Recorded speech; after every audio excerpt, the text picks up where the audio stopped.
नामांकन रैली में भाजपा ने दिखाई ताकत। टिहरी प्रत्याशी माला राज्य लक्ष्मी शाह के समर्थन में पहुंचे सीएम धामी। परेड ग्राउंड से कलेक्ट्रेट तक किया road show.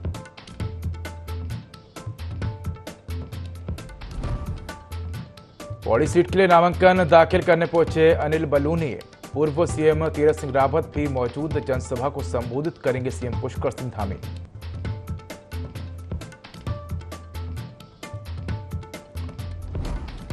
Haridwar Lok Sabha seat पर बसपा को लगा बड़ा झटका। नामांकन करने से पहले ही प्रत्याशी भावना पांडे ने दी इस्तीफा। आज भाजपा में हो सकती हैं शामिल।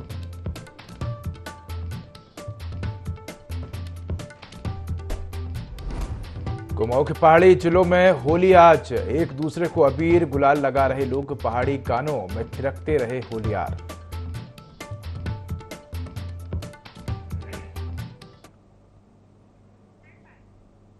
नमस्कार, मैं हूं उदय। देवभूमि लाइव में आपका स्वागत है। बुलेटिन की शुरुआत करेंगे तमाम बड़ी खबरों के साथ। तो सीधा रुख करते हैं देहरादून का, जहां सीएम पुष्कर सिंह धामी प्रत्याशी के समर्थन में रोड शो करने पहुंचे हैं।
खबर पौड़ी से है, जहां पौड़ी में भी विशाल जनसभा का आयोजन किया गया। अनिल बलूनी के प्रचार में सीएम धामी पहुंचे और जनसभा में केंद्रीय मंत्री स्मृति ईरानी भी इस दौरान मौजूद रही। अब आप लोग सोच रहे होंगे क्या विशेष है इस चुनाव में।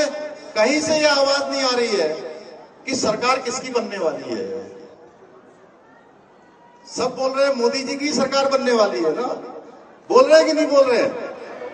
जरा जोर से बोलिए। हाँ, तुम सब बोल रहे हैं मोदी जी की सरकार बनने वाली। कोई ये नहीं कह रहा है कि भाई किसी दूसरी पार्टी की सरकार बनने वाली है।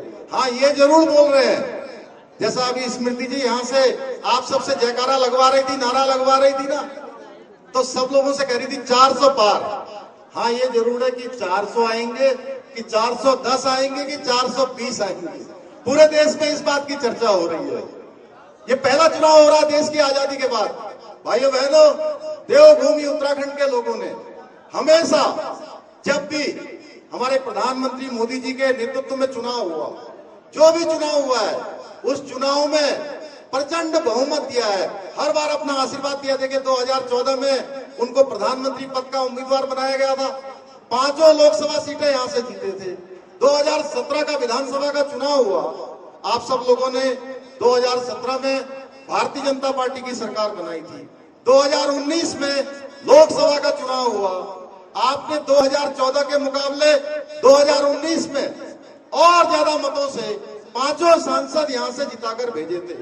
और 2022 में अभी आप सबके आशीर्वाद से, हमारे प्रधानमंत्री मोदी जी के नेतृत्व में, उनके मार्गदर्शन में हम उत्तराखंड के चुनाव में गए और आप सब लोगों ने उत्तराखंड के अंदर, उत्तराखंड स्थापना के 24 सालों के इतिहास में पहली बार एक मिथक तोड़ने का काम किया। एक आपने परिपाटी बदलने का काम किया, एक इतिहास बना दिया। किसी भी राजनीतिक दल को लगातार दूसरी बार सत्ता में लाकर लगातार सेवा करने का अवसर प्रदान किया। भाइयों बहनों, हम आदरणीय मोदी जी के नेतृत्व में, उनके मार्गदर्शन में उत्तराखंड को हिंदुस्तान का श्रेष्ठ राज्य बनाने के लिए काम कर रहे हैं।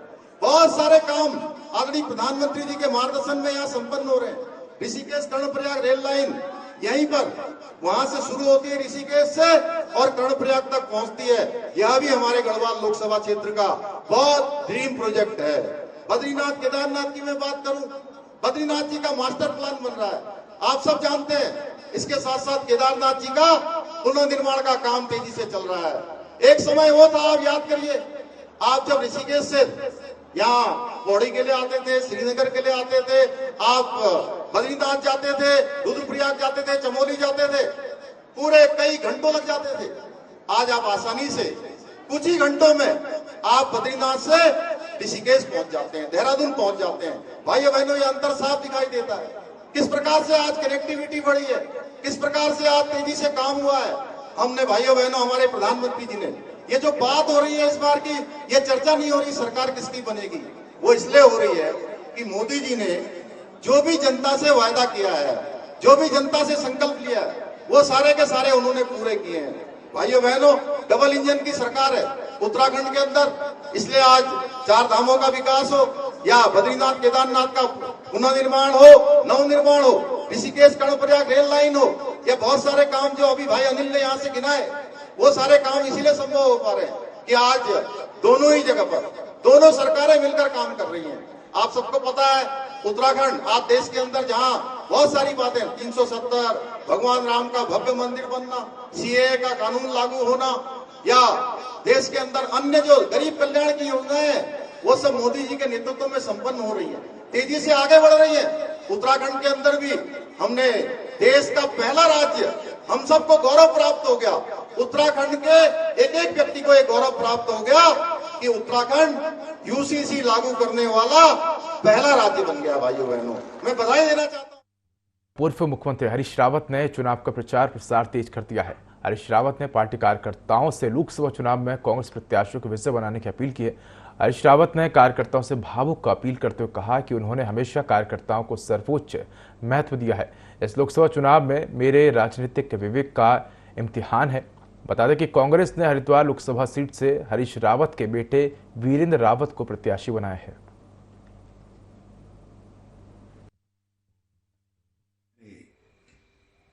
कार्यकर्ता को सर्वोच्च महत्व दिया है। मैं किसी भी पद पर रहा हूं, मेरे दरवाजे, मेरा दिल, मेरे दिमाग के दरवाजे कभी आपके लिए बंद नहीं हुए हैं। मैंने कभी आपको निराश नहीं किया है। मेरे राजनीतिक विवेक का इम्तिहान है, मेरी समझ का एक इम्तिहान है। हरिद्वार से वीरेंद्र रावत कांग्रेस के उम्मीदवार हैं। 27 तारीख को वो नामांकन दायर करेंगे 11 बजे। मेरे पास साधन नहीं है, आपको खुद साधन बन करके जुटना है। आइए, नॉमिनेशन में भी उत्साहपूर्वक भाग लीजिए और उसके बाद गांव-गांव, घर में अपने ही साधनों से आप चुनाव अभियान को संचालित करिए। विकासनगर के डुमेट में स्थित साधना केंद्र आश्रम में पूज्य गुरु महाराज श्री चंद्र स्वामी जी की श्रद्धांजलि में कई देशों से श्रद्धालु पहुंचे। स्वामी रामदेव सहित कई अखाड़ों के महामंडलेश्वर, अनेक संत महापुरुष और अनेक भक्तगण उपस्थित रहे और परम संत श्री चंद्र स्वामी जी उदासीन के जीवन पर प्रकाश डाला। बता दें कि वर्तमान युग के महान संत गुरुदेव परम पूज्य श्री चंद्र स्वामी जी महाराज उदासीन 9 मार्च 2024 को ब्रह्मलीन हो गए हैं और परंपरा के अनुसार उनकी 17वीं की पावन तिथि पर उनका श्रद्धांजलि समारोह किया गया। विगत 30 वर्षों से श्रद्धेय गुरुजी का हमारे बीच में रहने से इस क्षेत्र की धरा पवित्र हो गई। ऐसे शिरोमणि संत का अवतरण युग युगों में होता है।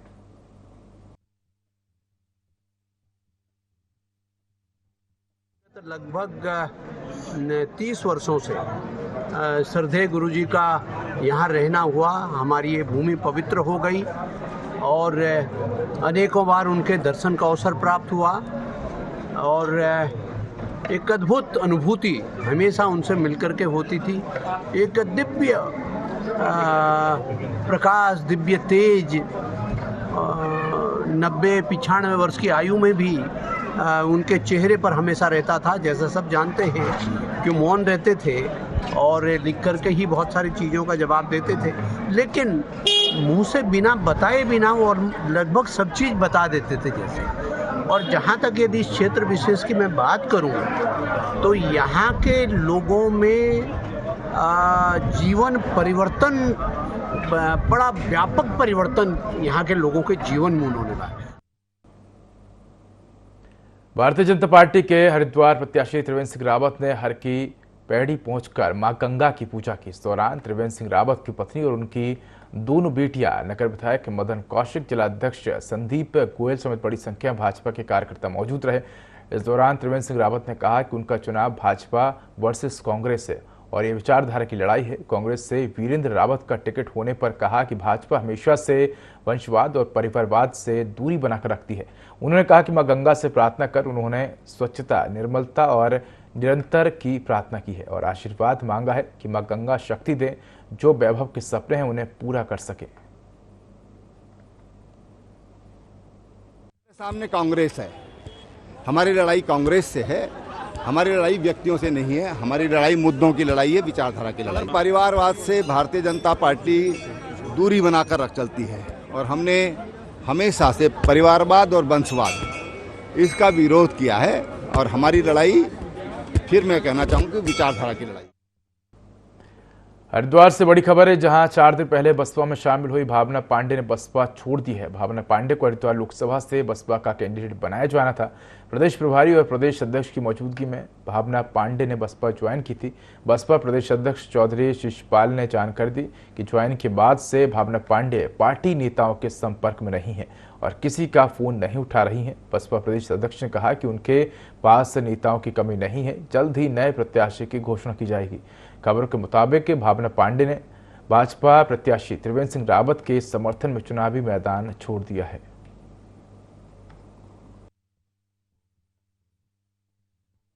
कल परसों से हमारे संपर्क में नहीं है, तैयारी पूरी रहती है। बहुजन समाज पार्टी के पास प्रत्याशी रहता है, बहन जी का आदेश मिलते ही हम प्रत्याशी घोषित करते हैं।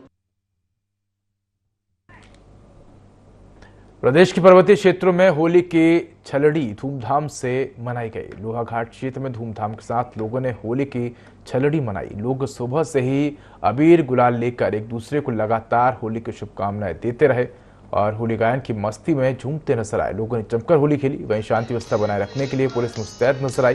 फिलहाल क्षेत्र में कहीं से किसी प्रकार की अप्रिय घटना की कोई सूचना नहीं है। इस पर अधिकतर लोगों ने होली को नशा मुक्त तौर पर मनाया।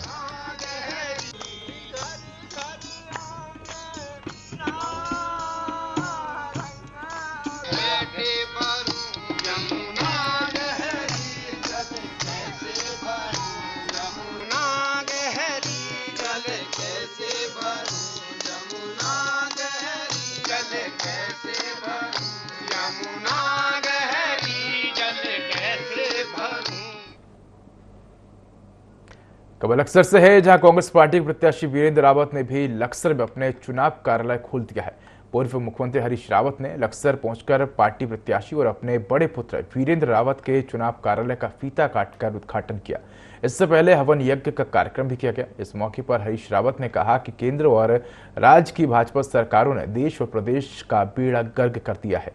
भाजपा सरकारों की अलगाववाद, क्षेत्रवाद और धर्मवाद की नीतियों के चलते देश का लोकतंत्र, भाईचारा, संस्कृति खतरे में पड़ गई है। उन्होंने कहा कि कांग्रेस भीमराव अंबेडकर के संविधान को बचाना चाहती है।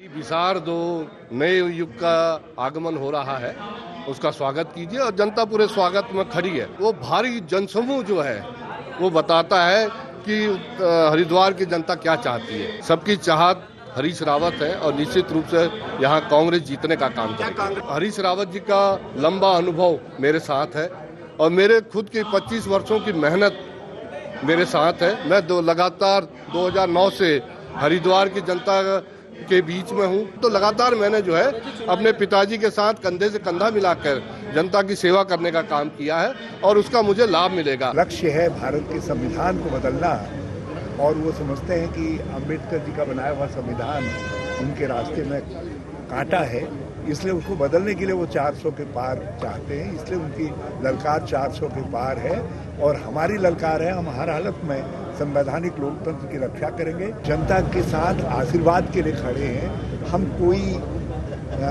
लाठी गोली का मुकाबला नहीं कर रहे हैं या कोई पहलवानी नहीं कर रहे हैं। हम जनता के सामने हाथ जोड़ने का मुकाबला कर रहे हैं और मुझे पूरा विश्वास है कि हाथ जोड़ने के मामले में कांग्रेस जो है दूसरे सभी दलों पर भारी।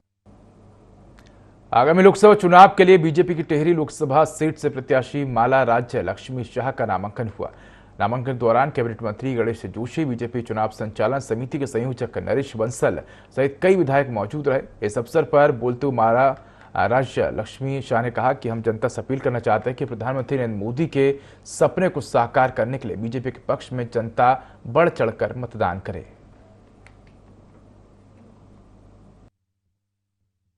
सभी लोग बहुत ही खुश हैं। हमारे सभी कार्यकर्ता, सभी लोग आगे बढ़कर काम कर, अच्छा माहौल लग रहा है और आगे भी अच्छा ही होगा, हम लोग को पूरा विश्वास है। और सबको मैं बहुत धन्यवाद देना चाहती हूँ जो यहाँ आए हैं। भगवान बद्री विशाल का सभी हमारे लोग का प्यार और आशीर्वाद मिले, यही मेरा कहना है और आगे बढ़ेंगे। पौड़ी गढ़वाल लोकसभा सीट से भाजपा प्रत्याशी अनिल बलूनी ने पौड़ी के कलेक्ट्रेट ऑफिस में लोकसभा चुनाव 2024 के लिए नामांकन किया। इस दौरान अनिल बलूनी के साथ केंद्रीय मंत्री स्मृति ईरानी, उत्तराखंड बीजेपी प्रदेश अध्यक्ष महेंद्र भट्ट और कैबिनेट मंत्री धन सिंह रावत मौजूद रहे।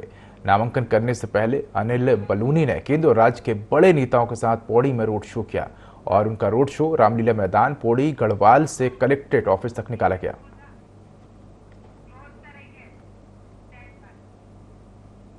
तो फिलहाल इस बुलेटिन में इतना ही। खबरों का अधिक अपडेट के लिए देखते रहिए IND24। नमस्कार।